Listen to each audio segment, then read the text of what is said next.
est venu de parler du prix du livre géopolitique, ce ne sera pas très long. Depuis un an, je l'avais dit tout à l'heure, 10 étudiants, ils étaient alors en première année d'ECS, ont lu 9 livres. Ils sont maintenant en deuxième année d'ECS. Ils ont éclusé les 2500 à 3000 pages correspondantes avec un immense plaisir et avec, je dois l'avouer, comment dire ça, une pugnacité que je ne leur connaissais pas, parce qu'en classe, évidemment, ils se battent rarement quand même. Donc là, heureusement, donc là, pour le coup, ils se sont battus pour tenter de trouver quel était pour eux le meilleur livre géopolitique publié pendant l'année 2017. Alors ils vont vous présenter chacun des livres rapidement, et ensuite ils vous expliqueront pourquoi et comment ils ont choisi l'un d'entre eux. Et comme le vainqueur du prix est là, ce sera également l'occasion de lui remettre ce prix Prépapicus du livre Géopolitique 2018. Philippe. Le livre de Jean-Pierre Boris, c'est l'un des rares à traiter du sujet des traders et du marché des matières premières. C'est un livre qui nous a plu pour la qualité de sa documentation. Il est vraiment facile d'accès, il est très clair, et on y trouve par exemple une analyse sur les comportements illégaux de banques telles que Goldman Sachs sur le marché, et ces banques qui ont profité des années 2000 à 2013 tant du rendement que de la discrétion du milieu des matières premières. Et nous avons décidé de ne pas retenir ce livre car les exemples développés restent néanmoins difficiles à utiliser dans une copie de concours. C'était un crève-cœur pour beaucoup de livres. Merci Philippe. Victor. J'ai choisi de vous présenter l'ouvrage Un désir de puissance qui a été écrit par Olivier Dalag. Ce qui m'a beaucoup plu, c'est son aspect très complet et on y trouve beaucoup d'informations intéressantes pour les concours, notamment les relations économiques entre l'Inde et ses grands voisins comme la Chine par exemple ou l'Afrique. Du coup, on y traite aussi de tous les rapports avec les petits pays environnants qui sont frontaliers de l'Inde. Et j'ai trouvé vraiment intéressant, par exemple, de connaître les raisons mythologiques qui ont poussé l'Inde à vouloir envahir 17 fois le Sri Lanka en 2500 ans, parce que notamment il y avait des divinités indiennes qui étaient retenues prisonnières au Sri Lanka. Et la deuxième partie du livre, elle est consacrée aux instruments de la puissance indienne. Et ce qui m'a plu, c'est notamment le dernier chapitre dans lequel on y trouve des éléments de réponse qui concernent le soft power indien. Et ça permet notamment de comprendre efficacement les pratiques indiennes un peu floues, comme par exemple le cinéma avec Bollywood, la pratique du yoga ou encore la religion hindoue. Voilà. Si. Léo. Donc moi, je vais vous présenter la géopolitique de la Chine de Mathieu Duchâtel aux éditions Que sais-je. Donc cet ouvrage assez court a eu pour objectif d'expliquer les logiques et les actions de la Chine dans l'espace mondial. En effet, Mathieu Duchâtel présente une description précise et claire des principaux enjeux géopolitiques de la Chine contemporaine et en quoi ceux-ci suivent une logique culturelle ou marquent une rupture dans l'histoire de la Chine. J'ai personnellement apprécié la lecture de ce livre car il présente des éléments essentiels à la compréhension, je trouve, de ce géant qu'est la Chine. Il est d'ailleurs très facilement utilisable pour une copie de concours, pas nécessairement en l'utilisant comme un objet de thèse, mais aussi en tirant des exemples qui changent de l'ordinaire.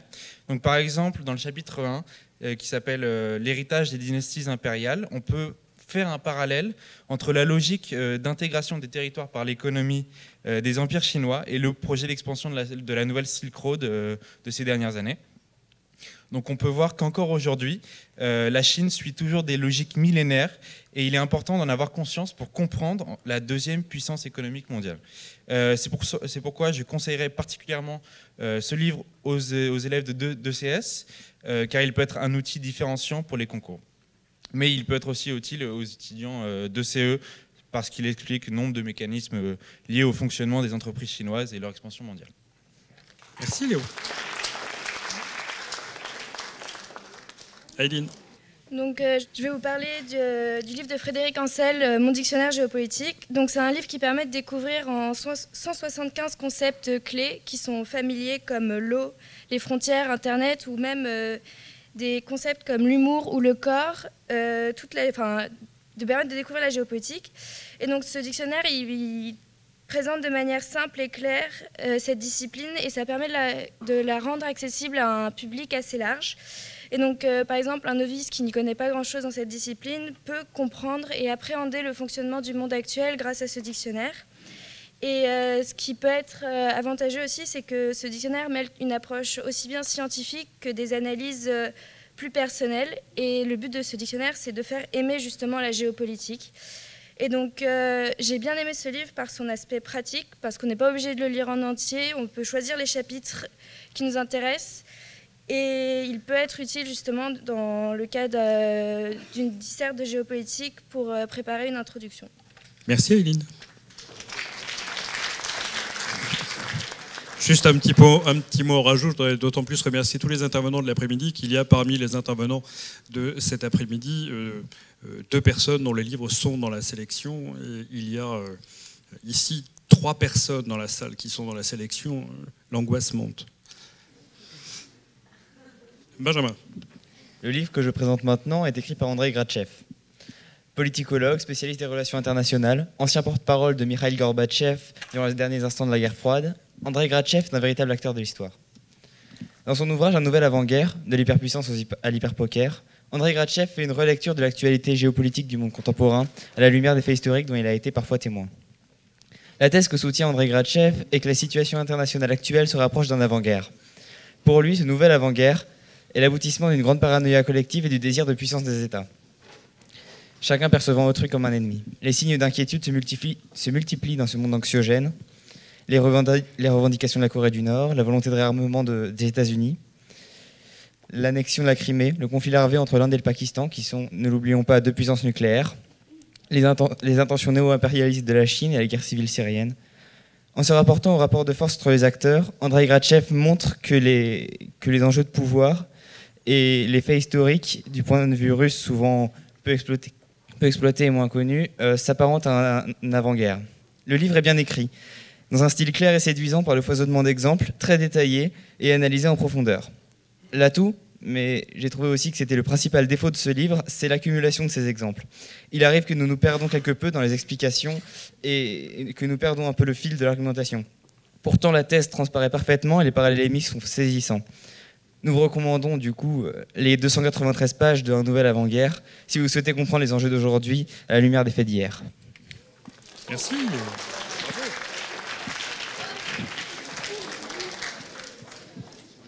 Clémence. Alors moi, je vais vous parler de l'ouvrage de Laurie Kenton qui est intervenu tout à l'heure. Alors, le rêve américain n'est-il plus qu'une illusion ? En novembre 2016, Donald Trump déclarait « Le rêve est mort, mais si je gagne, je vais le faire revivre ». Pour Laurie Kenton, un tel discours renoue avec l'imaginaire du pays. Dans son ouvrage « La fin du rêve américain », il revient sur les origines culturelles et politiques du rêve américain et examine les causes de ce présupposé déclin. Il constate alors que l'ascenseur social américain s'est enrayé depuis la crise de 2008. Il fait le point sur ce qui peut être vécu comme une hispanisation du pays et comme la fin de l'Amérique blanche. Mais toutefois, ce rêve ne se limite pas à un simple puritanisme, il est plus que ça. Et en effet, il conserve indéniablement un immense pouvoir d'attractivité à travers le monde. Et c'est sur cette note optimiste que Laurie Kenton conclut son ouvrage en mettant en avant l'attrait sans limite de l'imaginaire californien, de sa jeunesse et de son cadre idyllique. Donc cet ouvrage est très accessible et très, très agréable à lire. Il nous plonge vraiment au cœur des enjeux à la fois sociaux et politiques des États-Unis. Et il fait partie des livres que nous avons abondamment commentés pendant les réunions du jury. Donc voilà, lisez-le, vraiment super pour les concours. Merci Clémence. Léa. Bonjour, je vais vous parler du livre de Nicolas Mazzucchi. Donc, c'est un docteur en géographie, spécialiste de la géoéconomie des énergies et chercheur associé à l'Institut des relations internationales et stratégiques. Donc, dernièrement, il a publié ce livre, Énergie, ressources, technologie et enjeux de pouvoir. Donc, ce livre porte sur la géographie de la totalité du secteur énergétique et tente d'en faire l'étude dans un format court et d'en proposer une approche géoéconomique. Alors pourquoi est-ce que j'ai apprécié ce livre ? D'abord parce qu'il est synthétique, qu'il est clair, bien construit. Il y a beaucoup de schémas, beaucoup de graphiques qui vous permettent de mieux comprendre certains concepts, certains mécanismes. Et notamment au milieu du livre, il y a un feuillet de 4 pages avec des cartes qui vous permet de mieux visualiser justement la géographie des énergies. Donc, cette lecture m'a aidé à me faire une idée précise des mutations de la répartition des producteurs et consommateurs d'énergie dans le monde, de comprendre les rivalités de pouvoir que cela implique, ainsi que d'envisager la nouvelle dépendance des États aux entreprises détenant le savoir-faire technologique. Cependant, si je devais trouver un point faible à ce livre, ça serait son manque d'exemples concrets, et notamment à l'échelle locale. Donc je conclurai en disant que cet ouvrage est une synthèse assez efficace sur les enjeux des énergies aujourd'hui, qui peut s'avérer utile en complément du cours et notamment en vue des concours.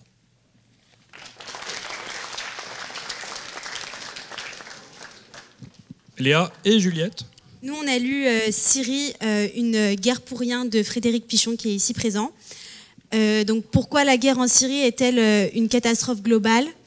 Frédéric Pichon décrit les origines du conflit, explique les logiques des acteurs intérieurs au conflit et le glissement diplomatique des acteurs extérieurs, de l'intervention de l'Occident aux interventions de l'armée russe, dont le positionnement est clair et les moyens assumés. Donc, son message de fond est un appel au réveil de notre diplomatie pour envisager les rapports de force sur place avec plus de pragmatisme. Ce qu'on a également apprécié sur cet ouvrage, c'est que l'auteur a un réel point de vue. Là, pour le coup, on n'est pas dans le en même temps. Et ce qui est bien, c'est que ce point de vue est personnel, mais pas du tout, mais très objectif, et qu'il est justifié, convaincant. Et il s'appuie vraiment sur des analyses personnelles. Et on sent que l'auteur, physiquement, va sur le terrain. C'est vraiment une enquête. Et puis, il n'occulte pas la dimension anthropologique, on va dire, du conflit, avec tout un chapitre dédié à penser l'islam. On peut peut-être évoquer le fait que, vu que le conflit est en cours, l'ouvrage peut être rapidement périmé, donc on vous recommande de le lire au plus vite si vous voulez le lire. Mais en même temps, c'est le propre de la géopolitique, donc c'est normal. Le message de fond, c'est surtout l'appel au réveil de notre diplomatie. Donc, tant que ce sursaut n'a pas eu lieu, ce livre reste pertinent. Et puis, voilà, on a beaucoup apprécié ce livre. Il en reste. Allez, Bruno Tertrais, La revanche de l'histoire, c'est le dernier de la liste des 10 ouvrages qui ont été lus pendant cette année. Mathilde. Donc, je vais vous présenter l'ouvrage de Bruno Tertrais. Tertrais a un objectif, un fil directeur dans ce livre, c'est étudier la question comment le passé change le monde. Donc c'est comment il peut être instrumentalisé, utilisé, comment il peut influer différentes choses. Donc d'abord, l'auteur constate qu'il y a une émergence d'idéologies comme le nationalisme, l'islamisme, qui mettent fortement l'accent sur le passé et le rapport au passé. Donc pour l'auteur, c'est dû à la mondialisation et de nombreuses déceptions liées à la mondialisation qui font que les peuples ont l'impression de perdre leur identité et ont besoin de retrouver un ancrage dans le passé. Il analyse ensuite qu'on regarde généralement le fonctionnement du monde, des échanges mondiaux, des points de vue seulement économiques et stratégiques, mais qu'en réalité, pour lui, la composante passionnelle, émotionnelle a une grande place dans les relations internationales aujourd'hui. Et enfin, il analyse donc, une grosse partie de son livre est sur l'instrumentalisation du passé qui est faite par les hommes politiques. Donc en particulier en Russie, en Turquie, en Chine, les leaders politiques se servent du passé pour se justifier et légitimer des plans politiques, des projets politiques. Et enfin, Terre très finie avec une note positive, avec un bon usage possible du passé, au-delà des instrumentalisations possibles. Terre très rappelle que des analogies judicieuses peuvent aider à comprendre le présent au regard de tous les facteurs du passé. Donc pour moi l'atout principal de ce livre, c'est le nombre et la qualité de ses exemples. Donc en permanence, il appuie ses thèses sur des exemples précis, donc principalement tirés des Balkans, du Moyen-Orient, de la Russie ou de la Chine. Il est du coup très agréable à lire puisqu'on suit le fil de la pensée de l'auteur et ses nombreux exemples et ses voyages. Le sujet, donc le pari d'enquêter sur le poids du passé a été assez bien relevé. Peut-être que la seule limite qui fait qu'on n'a pas retenu ce livre est que peut-être qu'avec tous ces exemples, c'est très agréable à lire, mais on peut parfois se perdre un peu ou avoir du mal à hiérarchiser les différentes idées. Mais néanmoins, ce livre m'a beaucoup plu et je pense que pour tout le monde, il est très accessible et il apprend vraiment des choses. Je pense qu'il sera très utile par la précision des exemples.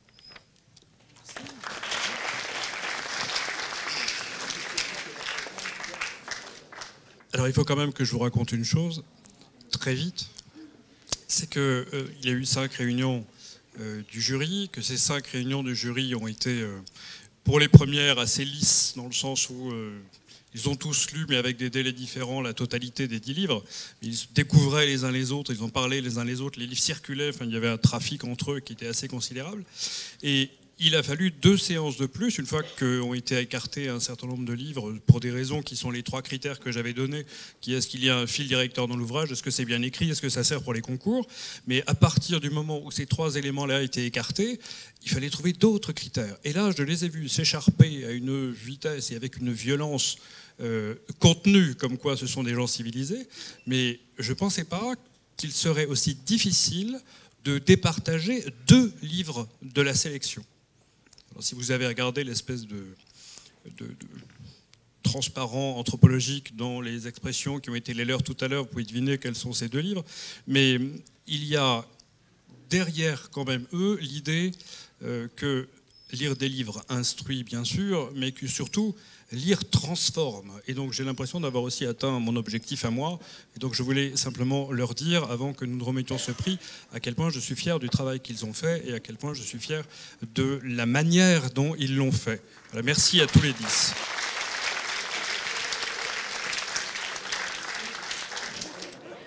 Et donc le prix du livre Géopolitique 2018 est attribué à Frédéric Pichon. Frédéric Pichon.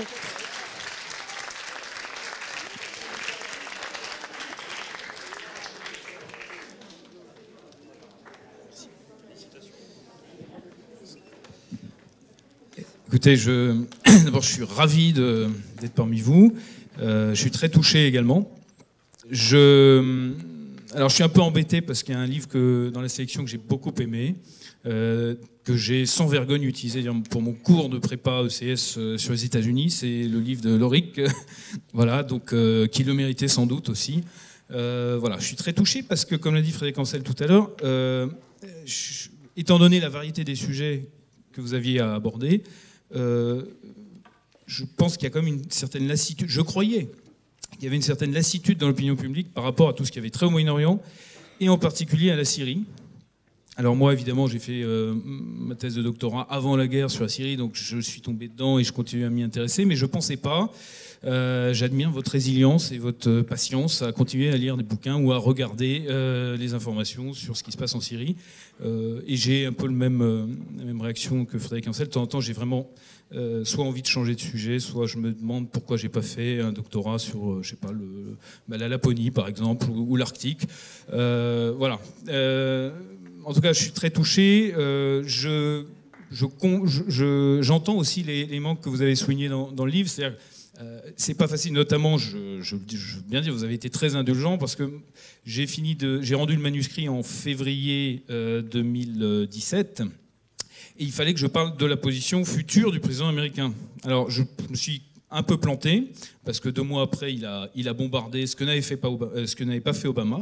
Il a bombardé, même si ça s'apparente a posteriori, je peux faire de nécessité vertu s'apparente un petit peu à des frappes symboliques. Mais voilà, il y a des choses effectivement qui vieillissent assez vite.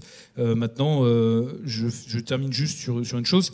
Mais je crois que c'est le cas de la plupart de ceux qui ont écrit ici, enfin des livres qui étaient sélectionnés.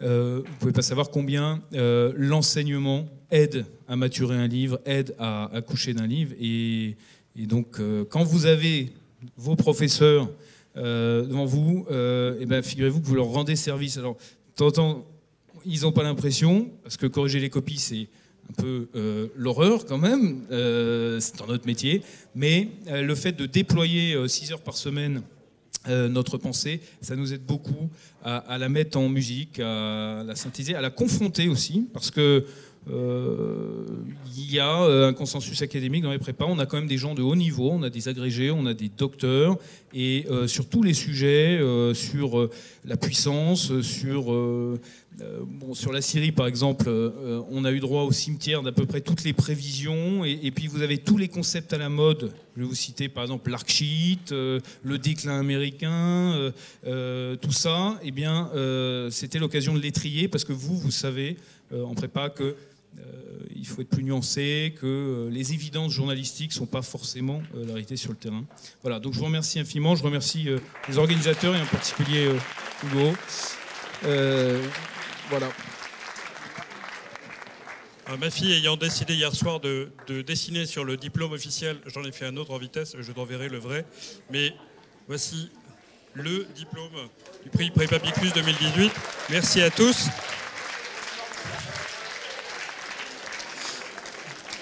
Et juste deux choses pour finir. Je sais, courage. Juste 2 choses très très vite. Simplement pour rappeler qu'une partie du jury sera demain matin sur Radio Notre-Dame de 9h à 10h en direct pour, avec Frédéric Pichon, expliquer ce prix et le contexte dans lequel il a été décerné, qu'il y a un grand nombre de partenaires avec lesquels nous avons travaillé, et je voudrais remercier notamment tous les éditeurs qui ont donné les livres gratuitement pour que le jury puisse le lire, et pour eux c'est pas toujours très évident. Et une dernière chose, le thème 2019, le dernier lundi de janvier 2019, portera sur les ressources. Donc les ressources agricoles, les ressources minières, les ressources en hydrocarbures, les ressources de tout type, et aussi les ressources intellectuelles, les ressources culturelles, les migrations, le brain drain, etc., etc. Vous avez tout le temps d'y réfléchir. Un immense merci à vous tous d'avoir suivi ces rencontres géopolitiques, et à demain.